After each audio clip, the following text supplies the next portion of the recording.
A little bit of breaking news for your Friday afternoon. The Baltimore Ravens are expected to release safety Marcus Williams. And this one's coming down from ESPN's NFL insider. That's Jeremy Fowler. He tweeted this out just a couple moments ago, about 30, 45 minutes ago, saying safety Marcus Williams is preparing for free agency with the full expectation that Baltimore releases him per source. A recent contract restructure includes a significant trigger March 13th.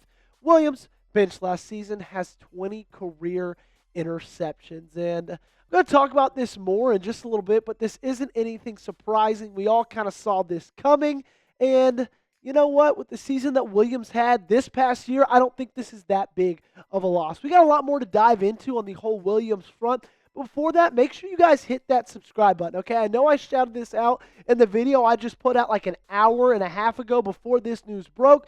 A little bit of an update. We're climbing a little bit closer, still behind by 4 subs. This is the last day of February, okay? The last chance to pass Steelers talk. So if you guys love me, love this channel, want me to have a fun time at work and not be made fun of by Jack Sparrow or Steelers Talk host, do me a favor, hit that sub button. Let's take down the Pittsburgh Steelers.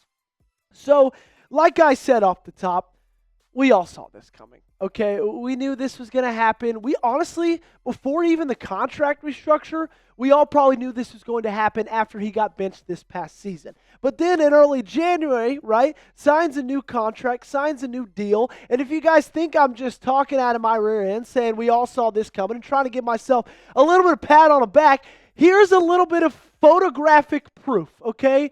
Photographic evidence, some might say. This was me on a show about early, mid-January. You can look and read on the bottom of that picture saying Baltimore Williams agreed on a revised contract that will allow them to use a post-June 1st designation on him. So we knew back in the middle of January that at some point this team was going to release him. At some point this team was going to be parting ways with the safety that they benched in the middle of the year. Okay? And so what this means and what that new contract meant back in January, right? His initial deal was 5 years, $70 million. They reduced it from $12 million to $2.1 million. That created $9.9 million in cap, around $10 million. It created $2.1 after June 1st and only $6.7 million in dead money for 2025 and 2026. So I love the way that DeCosta saw this situation, okay? He knew he had an aging player. He knew he had a player that was far past, albeit the prime of his career, and that he knew he didn't really want to go forward with that contract, with that player even playing in football. Guys, he was benched in the middle of the season during a season that was thought to be a Super Bowl run. He was put on the pine, okay? And so I love this move from DeCosta, the original contract restructure, to save a little bit more money, and then now you're going to save even a little bit more after you eventually cut him. Let me know in the comment section down below, what is your one-word reaction to this move? I would say my one-word reaction is, what's the opposite of surprised? I guess expected. Thank you, producer Colin. That's my one word. You let me know yours in the comment section down below. And this is why it was so expected, guys, because you look at the PFF numbers, and I'm just going to say, if you're watching with any children, okay, if your wife's in the building with you, in the room with you, you got small kids, go ahead, shield their eyes, put them in a different room because they don't want to see these numbers, okay? His overall PFF grade was a 42.9. There were 10 safeties in the National Football League that were worse than he was. His pass rush grade was a 95th out of 170, one of his better ones. Too bad it's in pass rush. And he's a safety. You're not asking to rush the passer that much, are you? His run defense, 69.4, 63rd out of 170. Finally, top half of the league in terms of his position. And then his coverage grade, even worse than his overall grade at 37.3. 161st out of 170. And I don't want it to seem like I'm bashing on Marcus Williams, okay? Because he had a first couple decent seasons with Baltimore, right? That 2022 year, that 2023 year, it was pretty good. He was a big deal and a big reason for a lot of the success that this team had, especially on the defensive side of the football. But when someone takes that big of a decline from one year to the next, and they're already kind of towards the end years of their careers, in my opinion, it's not like he's that young anymore. It's obvious that this game, his position, this sport might just be passing him by. And if it's a guy you're paying a lot of money to, 5 years, $12 million was the original deal, then it's like, okay, it's time to say goodbye. Save some money where you can. You weren't playing him anyway. And so I just think it ultimately was the smart decision.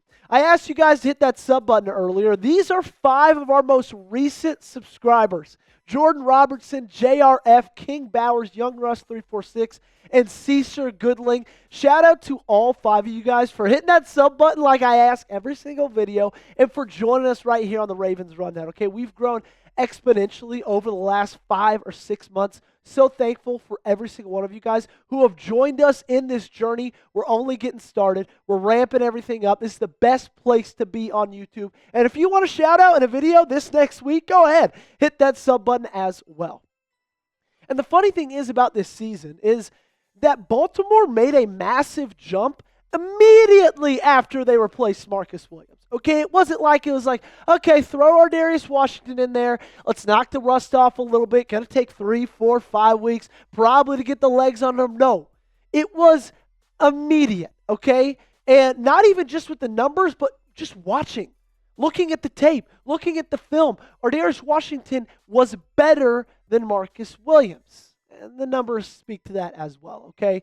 The defense in 2024, weeks 1 through 10, they were bottom half, actually bottom like 7 in every single statistical category. And then you throw in Aradarius Washington. In the last 6 weeks of the season, guess where they were? Not top 10, not top 5. They were top 2, and let me tell you something. They weren't 2, okay? They were number 1 in every single one of those statistics. And I'm not just saying it's because of Aradarius Washington. And I'm not just saying it's because of the lack of Marcus Williams. But it was obvious that when this team made the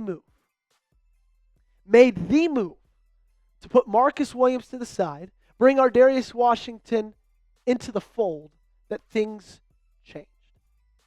And if you're going to pay a guy $12 million to make your team worse, doesn't make a lot of sense, to me at least. Tell me in the comment section down below, what's your confidence level in Aradarius Washington? Scale it for me 1 to 10. He had an incredible end to the season.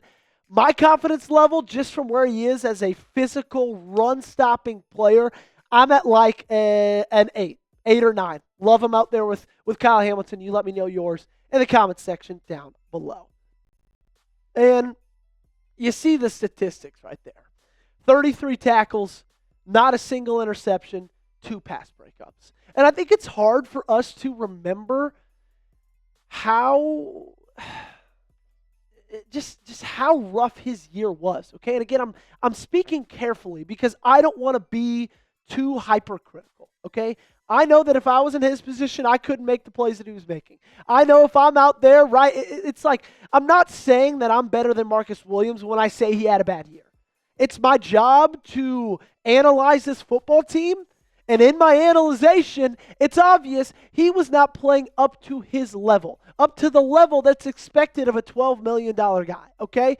Do you remember the Thursday night football game against the Cincinnati Bengals? You won that game, which is amazing. They scored 40 points in the way to get there, okay?